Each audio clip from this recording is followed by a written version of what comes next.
Good morning and welcome to Morning Brew on Labour Social with me, Graham Hughes. It is Wednesday, the 1st of November 2023. I hope you all had a good Halloween. Hope you all had a good few spooks and maybe got some, I don't know, candy for trick-or-treating because we're all American now. Anyway, so yesterday, Dominic Cummings was giving testimony along with Lee Kane to people who are very high up in Boris Johnson's administration during the COVID crisis, a crisis like which we had never seen before. Well, not since World War II, anyway. And as Terry Christian said on GB News this morning, not GB News, Good Morning Britain. God, this is getting mixed up. As he said, we needed a Mr. Churchill, and instead we got a Mr. Blobby in Boris Johnson, the worst and most vile human being to ever hold the high office of being Prime Minister, which is quite an accolade, actually. There's been some quite vile creatures who have become Prime Minister in this country, most of them in the last few years, but seriously, he really does take the biscuit in more ways than one. Hello to Peter Carter there in Fuerteventura. Bit jealous. It's actually really sunny here in Liverpool. I've had to close the curtains because the sun was streaming through and it would have messed up my green screen behind me. So yes, it's quite sunny. But apparently Storm Kieran is about to batter parts of Britain. Although you go on the web, you go on the BBC website and you're like, where's it going to batter? And it's like, oh no, you got to read this whole article. I'm like, no, I just want a little diagram, right? It's called a map, right? And it's like an outline of a country, right? And you have some of the major population centres marked on it. And then you have where the storm's going to hit on that map. So you can just look at it straight away. But no, you can't have that because I don't know. I don't know who's in charge of these things. I don't know. I never thought I was that particularly good at comms until I started doing this. And I'm like, it's not that I'm good at it. It's just that everyone else is so goddamn bad at it. So anyway, Lee Kane and Dominic Cummings, some of the stuff that came out of the inquiry were, well, like I've been saying for many weeks now, many months, possibly many years, none of it was particularly shocking.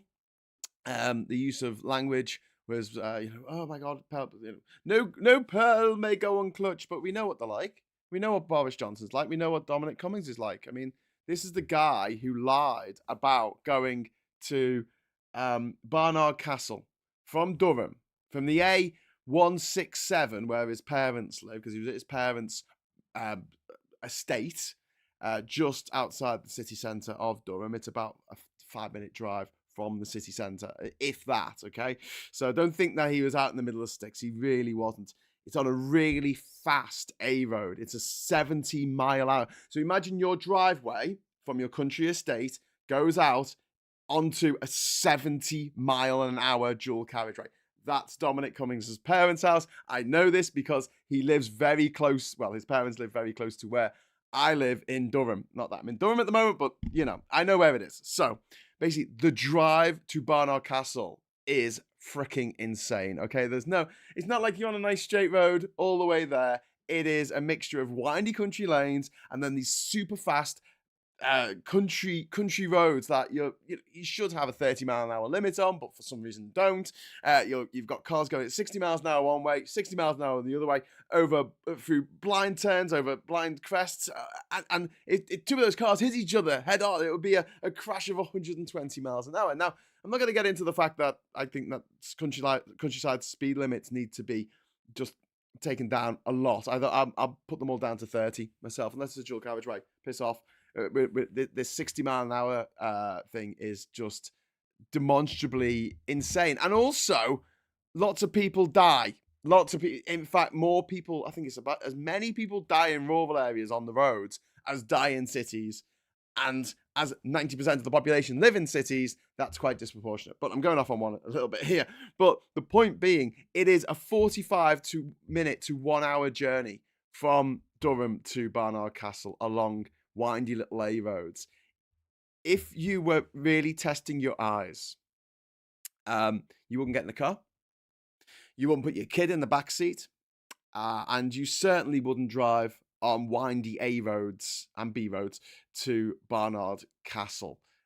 You just wouldn't. And then when you get to Barnard Castle, I mean, driving through it's beautiful, but it's like almost pedestrianised. It's one of those places where you got to drive really slow because there's people everywhere. Yeah. It was a demonstrable lie when he said that that was what he was trying to do. And if it was true, he should have been arrested for dangerous driving. There and then, the police who are stationed at number 10, these police officers, the really good police officers of is it the Met? Is it the Met though? Is it? Because it might be like some weird Westminster police force. I don't know, because there's a city of Westminster, isn't there, which is slightly different from everything else in London, I believe. Or is it City of London? I don't know. Anyway, whatever those useless coppers were, the Keystone Cops who allowed all these parties to take place. Martin Reynolds invited over 100 people to a party during lockdown when you couldn't hug your nan at your granddad's funeral. 100 people to a party, to a garden party. Socially distanced, of course. Yeah. But the fact that the police did nothing about those parties, they did nothing about Cummins.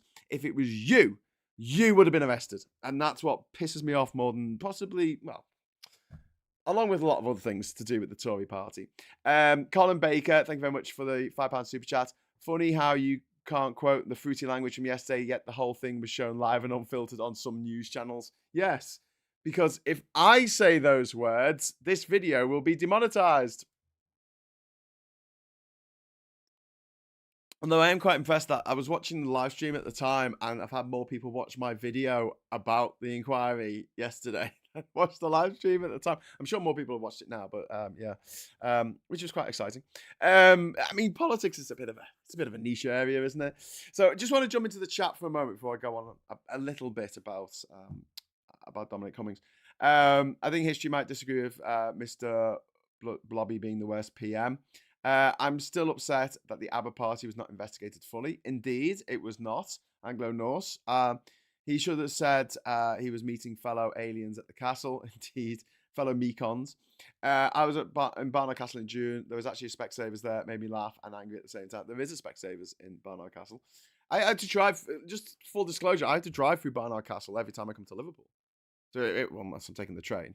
So I'm taking the Trans-Pennine Express. Yeah, the mad thing is, right, you know, like normally, so if you're going from like Liverpool to London, it takes about like 2 hours, 15 minutes on the train, right? If you try and drive that, you might get to London in 3 hours, but then, you know, fighting for all the traffic and everything, it'll take you another hour or 2 hours or maybe 3 hours. It might, you know, on average, it probably takes about 6 hours to drive to London. More than twice the amount of time it takes on the train. If I go from Durham to Liverpool, it's quicker to drive. It is along country roads. Literally, it's quicker to drive along country roads. Anyway, yeah, Northern Powerhouse. But I go through Barnard Castle on the way to Liverpool and on the way back. So I go through it quite a lot. So every time I'm driving through there, all I can think is like, I'm driving to there from Durham. It's like, how could anyone stand up in front of sit down in front in the Rose Garden in front of the nation and say, oh yeah, I was testing my eyes on this really dangerous road, on this really dangerous high-speed road.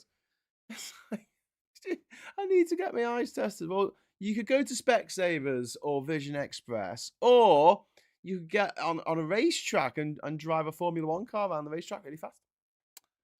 You know, just to see if you can see anything while pedestrians walk in front of you. Jesus.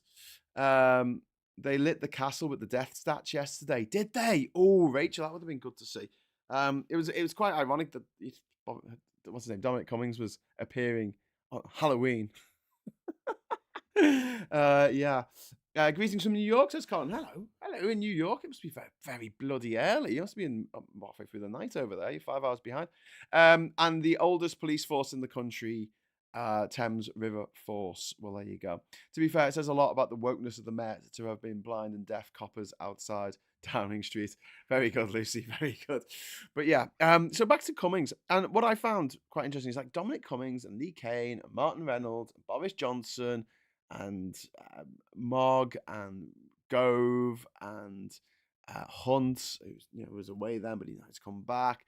All of these lunatics, Hancock in particular, they all went to private school. And okay, all right. I'm watching me real time sort of dip in people watching. So just stay with me for a moment, right? Because I just want to say something very quickly, and then I'll move on to something that's not me wanging on about private schools. The only thing that these mother effers learned in their private schools was arrogance, was sheer arrogance. They were not taught competence. They were not taught governance. They were not taught how to be normal human beings. All they were told was that they were better than everybody else. Dominic Cummings went to Durham School, which is the elite public school in Durham. It's like £30,000 a year. It's insanely expensive. All the kids there wear their blazers and their, I don't know, straw boater hats or something. I don't know. But like, they are just taught to be arrogant. That is it. They're taught that they are the be all and end all, and they are British, and the British are best at everything, which is a quote from Lord of the Flies. Actually, it might be English, are the best at everything. Someone looked that up. Lord of the Flies, William Golding. Anyway, yes, so I am of the opinion now that attendance of public school should be a bar to public office, any kind of public office. And what's interesting about this Cummings creep is that he behaved as if he was in charge. He behaved as if he was the ruler. Like he was only supposed to be an advisor. He wasn't elected. And here we had someone who railed against the unelected bureaucrats of the EU, even though the EU had a parliament which was much more fairer elected than our parliament, even though nothing could happen of major importance in the EU unless Britain agreed to it. That's one member of 27, and unless we agreed to it, or 28 at the time, unless we agreed to it, it couldn't go ahead. And apparently that was unelected bureaucrats telling us what to do. Whereas he was literally an unelected bureaucrat. Just like David Frost, another privately educated unelected bureaucrat who was in charge of the Brexit negotiations. What's your qualifications, mate? Well, I was head of the Whiskey Association. Sorry, the Whiskey Association. You were head of how does that qualify you to do trade deals? What? I went to private school, so I'm the best at everything. Jesus Christ. So yeah, this is what we have to deal with. This is what we have to deal with. Anglo North, the COVID inquiry is only showing what we already knew: the worst government at the worst possible time. Yeah, and 200,000 extra people died than needed to. I'm going to say 200,000, right? Because that's the number. I had a look yesterday at the number of people who died with COVID on their death certificate, and it's something like 230,000 now. It's getting up to 230,000. 230,000. Now, you look at those same statistics for, let's say, Japan.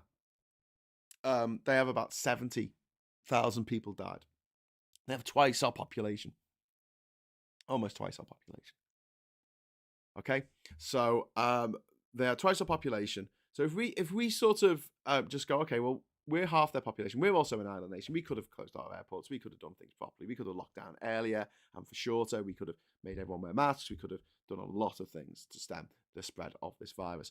Between Boris Johnson locking down late and Rishi Sunak's eat out to help the virus out, all of that just helped spread the virus. The fact that they didn't give people PPE, the fact that my dad had four helpers, well, not four helpers, the nurses coming 4 times a day to help him out because he's on palliative care, and they would go from vulnerable old person to vulnerable old person, and obviously this has all been privatized now. All this kind of care services have been privatized so someone can make money out of it. We need American healthcare companies and shareholders to make money out of our suffering, because that's just the Tory way.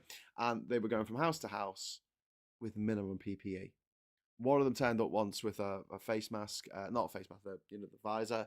And I said, were you given that? She said, no, I bought it myself because I was so sick of spreading these, viruses. And within, I think, a week and a half of these people coming to the house after going to other people, vulnerable people's houses, me and my mum and my dad all got COVID. October 2022. 2020. Yeah, that's the government of Boris Johnson doing that. So if we look at Japan and we say, okay, well, they've got twice the population, so that's half the fatality, so let's make that 35,000. And then we take that 35,000 away from the 230,000 that we lost in this country, you're left with 195,000 excess deaths that did not have to happen. And I blame each and every one of those deaths on Boris Johnson. On Boris Johnson, the cruelest and most disgusting human being to ever hold high office in this country. Ever. In history. In history.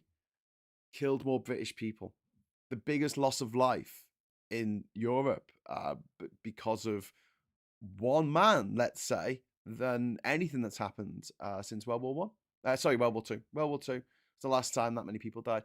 Even the horrific wars in former Yugoslavia between the Croats and the Serbians and involving the Bosnians and the Kosovans, that didn't result in as much loss of life as we have seen. Even the war in Ukraine still hasn't resulted in the amount of death that we saw in this country during the COVID pandemic, thanks to Boris Johnson, his team of privately educated dickheads, and his subservient press who just worshipped at his feet and told him what he was told every day of his private education, that he was the best at everything, that he was the world king.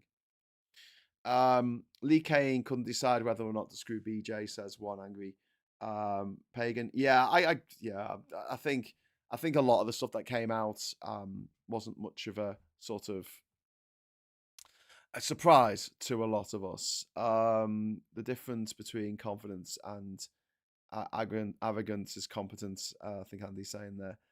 It's not just Bojo, his whole party, including backbenchers, actively involved. This is on the Tories. Absolutely. Boris allowed Matt Hancock to keep doing what he was doing despite knowing he was completely ineffective and useless. Yeah, but Boris Johnson was completely ineffective and useless.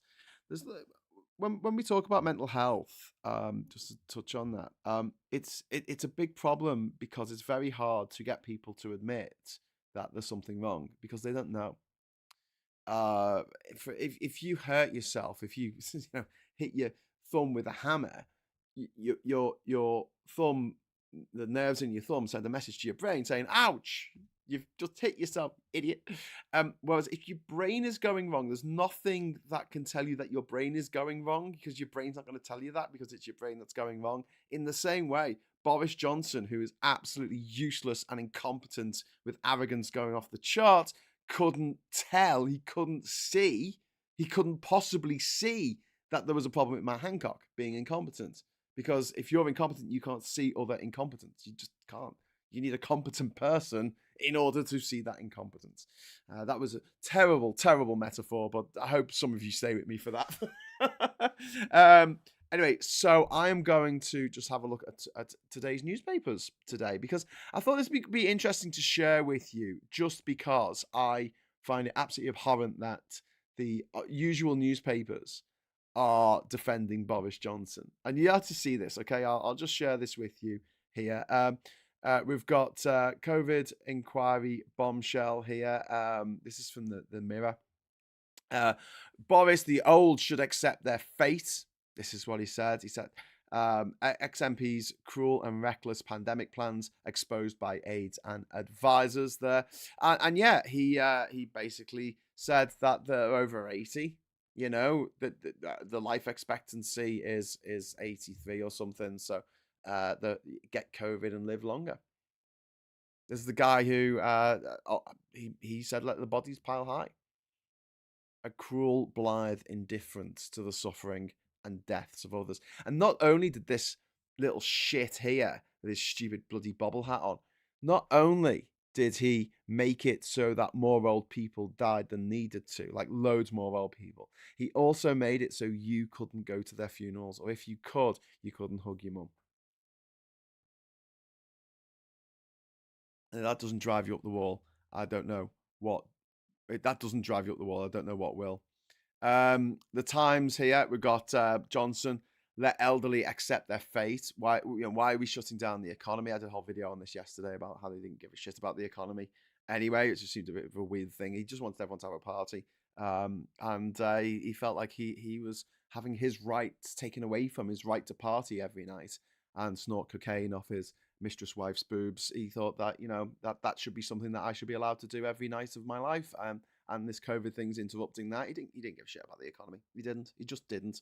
Here's the Daily Heil. So this is the interesting one, isn't it? Right. So rather than concentrating on Johnson, I mean, even the Times there are saying let elderly accept fate. rather than focusing on Johnson, the Daily Mail, for the dickheads who read the Daily Mail, is saying now Cummings feels the heat. Dominic Cummings was left squirming yesterday as he was accused of poisoning the pandemic response with toxic briefings against colleagues. I mean, okay, that's one takeaway from it. There you go. Gifts of an expensive education there.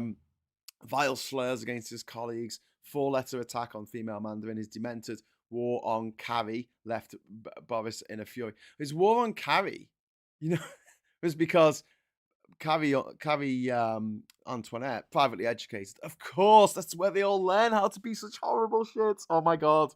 We need to get rid of these private schools because this is the kind of caliber of people they create, okay? I'm sick and tired of hearing people's excuses about, well, the parents just want the best for the kids. It's not the kids' fault that they go to these places. These places are toxic. If they were teaching Islamic fundamentalism, we will call them madrasas and have them shut down. We'll probably have them bombed by bloody NATO. They produce that many psychopaths who kill that many people, who go on to kill that many people. But isn't it funny?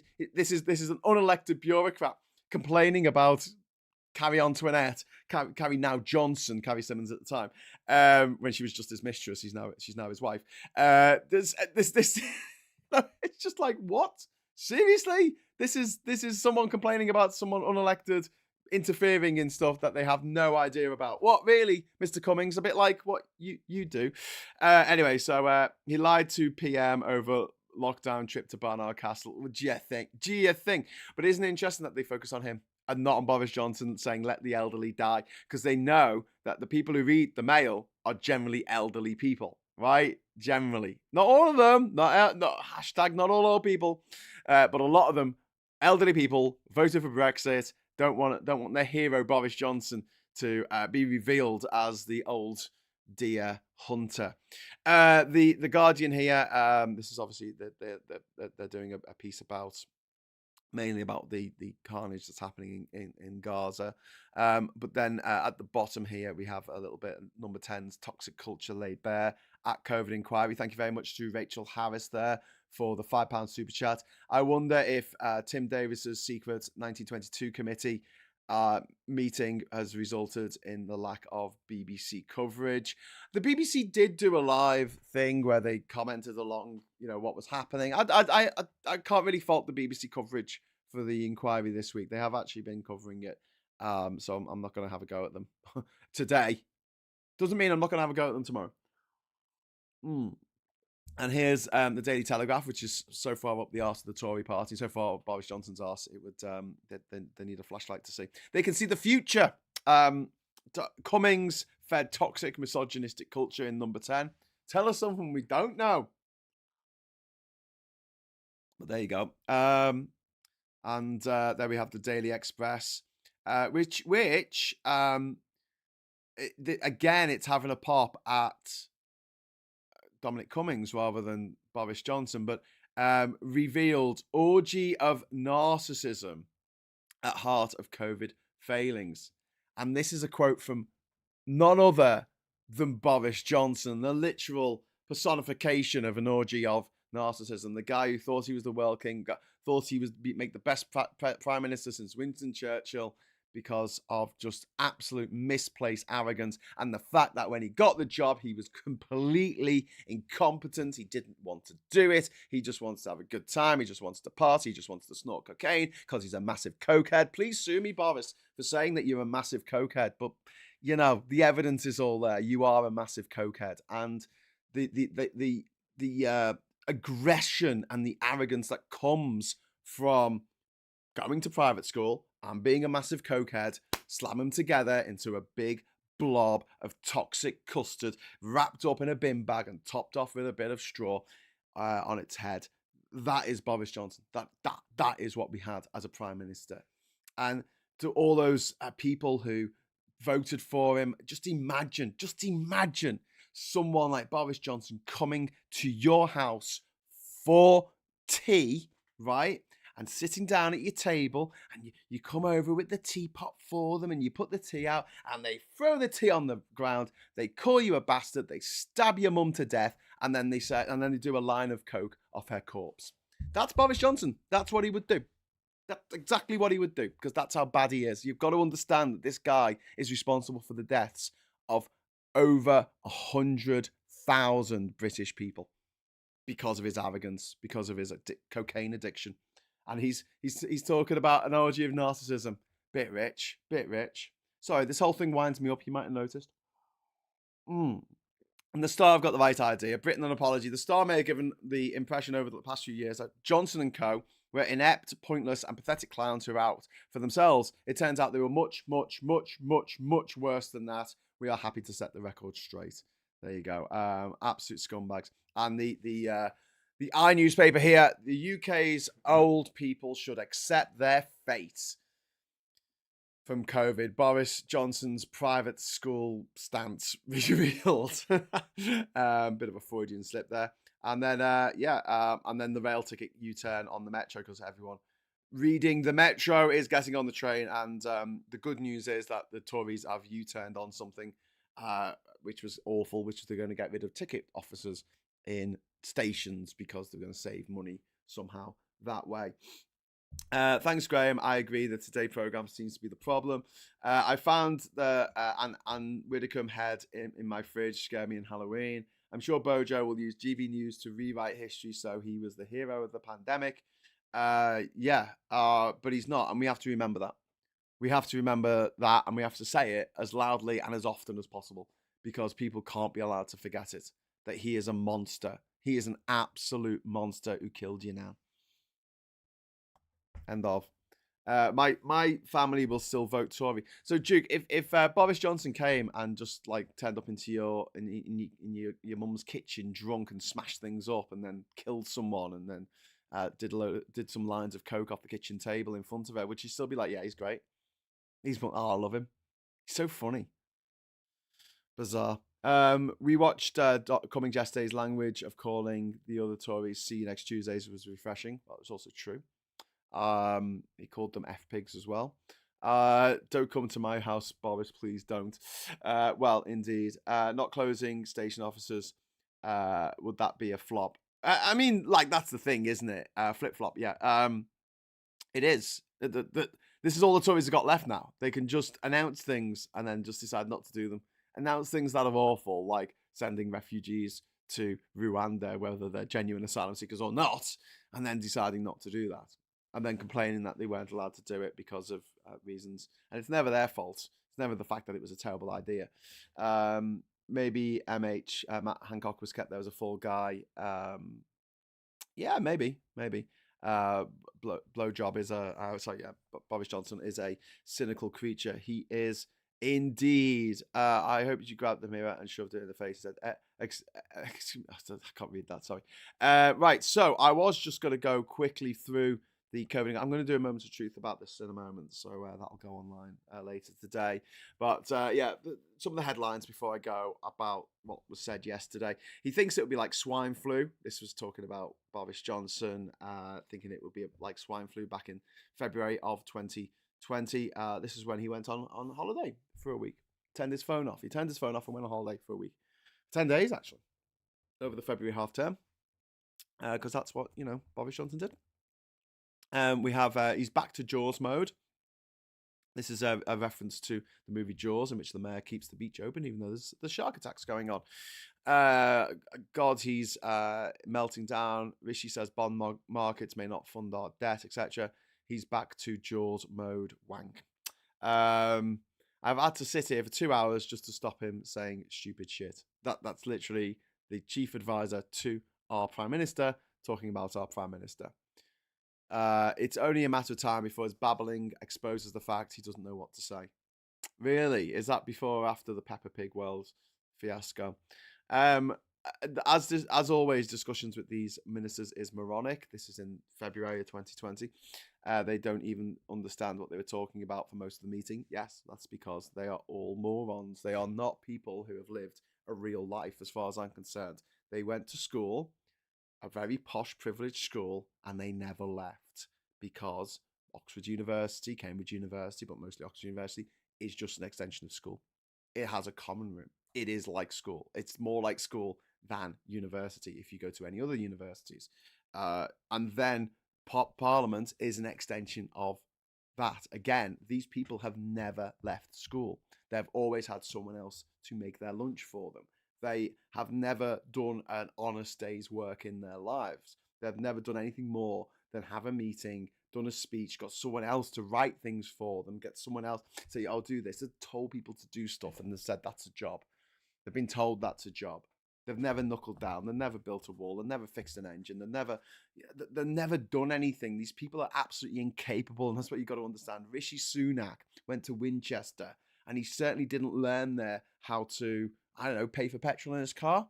Do you know why? Because he's had a chauffeur all his life. He's had someone to drive him. He's had a Parker to drive him, Miss Penelope, anywhere he wants to, Lady Penelope, anywhere he wants to go. Because these people don't live in the real world, and we have to get rid of them out of government because we can't go on like this. This is a serious job. We need serious people who are going to take the job seriously. And we don't. We have a bunch of clowns, jokers, foul-mouthed lunatics who are not good at their job. And apparently it's the civil servants who are supposed to keep them in line and keep them informed. It doesn't work. The system is fundamentally broken in this country because we have a non-stop conveyor belt of posh, privileged pricks running everything. Not just the government, all the top businesses, the BBC, all the newspapers, all of the elite sports. They dominate to such a disgusting degree. And yeah, some of them are all right, but they're in the minority. They are absolutely in the minority. And I am sick of living in a two-tier system. I don't know about you. I mean, you might disagree. You might like it. You might enjoy the fact that there is an iron ceiling if you are, weren't born into loads of money in this country. Or if you do want to go down that route of getting on TV or whatever, you have to adopt a stance that is a bit traitorous to your backgrounds, i.e. you have to be someone who's from a working class background. In order to get onto GB News, you have to be ultra right wing. But there you go. Anyway, so I love Princess Nut for Carrie. Yes, it's very, very true. James O'Brien coming up. Yes, so James O'Brien will be starting in about 30 seconds over on LBC. So I will love you and leave you. Obviously, you've got the news and you've got the thing after the news. What's it? The adverts. But yeah, if you want to head over there now, that's tickety boo with me, and I'll just say I'll be back later today. There's no PMQs today; they're having them on half term because it's just like school. It is just an extension of school, and so I'll be back with a moment of truth. Obviously, that's a pre-record, and Phil will be back in the morning, bright and early at 9:30 for a morning brew with Phil, and I'm sure he's going to be talking about similar things. Oh, super chat. Yes, thank you very much, Bart Roberts. I almost missed that. It almost went off the top of my page. What are you doing? Thank you. A bunch of lying liars lie very, very badly with all the practice they had. Well, yeah. I mean, when they get caught in a lie, they don't know what to do because they have spent a lot of time convincing themselves that they're telling the truth. And when it's proven that they're not telling the truth to their face, they really don't know how to handle it because they've got no plan B. Because, they don't eat. They're so stupid and so arrogant. They don't even realize it's a lie. They honestly believe they're telling the truth. They think they're a force for good. These are the people running the country. Now, I only got through half of the messages. I'll do more about that in the week. Who are you shouting at on LBC? I'm not shouting at anyone. I'm just saying, I'll see you later. Thanks for the super chats. Thanks for the chat. And until next time, I'll say hello, good evening, welcome, and goodbye.